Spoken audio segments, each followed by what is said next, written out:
Здравей! Добре дошъл в моят YouTube канал. Казвам се Климон Болосуков и всяка седмица в този канал ще говорим за български народни танци и не само.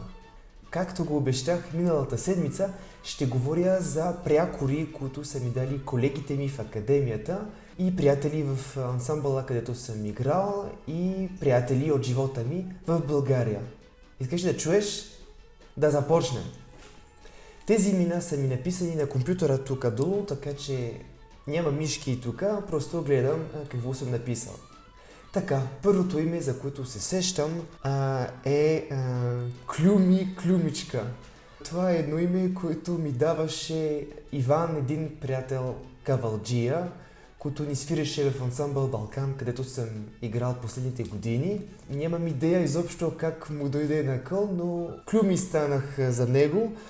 Има и вариант Клюмичка, когато ходихме на турне с ансамбъла в Москва преди 6 години някъде.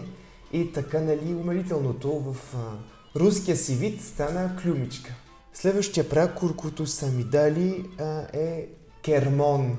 Кермон е много сладко. Това е от хореографа на ансамбъл Балкан Кирил Черпанлиев. Шефа, както всички го знаем в ансамбъла. Горкия явно много съм го затруднил с това име Клемон, поне с българското произношение, така че той намери за по-удачно да ми каже Кермон. Първи път може би не съм разбрал, че на мен ми викаше нещо и че имаше забележки към моите стъпки, но в последствие разбрах, че като няма подобно име в ансамбъла, явно на мен ми говори и трябва да си оправям краката бързо. Третото име, което са ми дали, е Калоян, и то от същия човек, пак от шефа на ансамбъла. Явно след всички тези опити с Кермон и времето, което ми отнемаше да реагирам, тогава е измислил Калоян или Калио, зависеше как му е настроението. Това много ми харесва и до ден днешен има още приятели, които ми казват Калоян по телефона или Калио, и дори да се видим, така ми викат. Четвъртото име, за което се сещам, е Мони.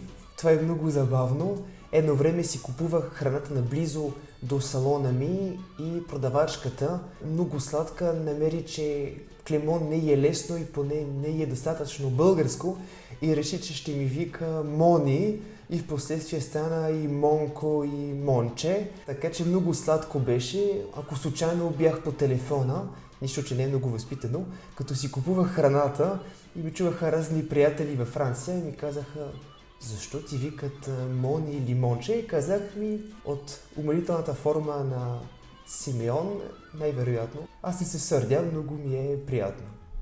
Сега, петото име, което са ми дали, е Коломон. Това, ако не се лъжа, е от Мартин, един приятел от ансамбъл Балкан, защото явно темата с името ми ставаше редовна и точно като коментирахме как шефа ми викаше от време на време и така мислихме как можем да изкривяваме най-много моето име и намирахме, че Коломон е особено успешен вариант. Петото име, което са ми намирали, пак беше в ансамбъла, но по-скоро беше след репетиция, след втората ракия или втората бира, зависи какво ги влече. Беше Клюмон. Същото ми е много смешно, как го измислиха не знам, но така като бяхме вече се развеселили след репетиция, така пак явно по темата за моето име намериха, че Клюмон е особено успешен вариант. Да вметна тук, че по принцип, ако съм разбрал правилно, трябва да ми се купуват ризи или тениски, ако ми бъркат името, така че заповядайте, имате тук контакта. Виновниците могат спокойно да ми изпратят интересни ризи. Последно име, което се сещам, което са ми давали, е Клемо или Клеймо. Това ми е от колегите в академията в Пловдив по време на моето учене на бакалавър и магистратура. Явно тук се докосваме до екзотичността.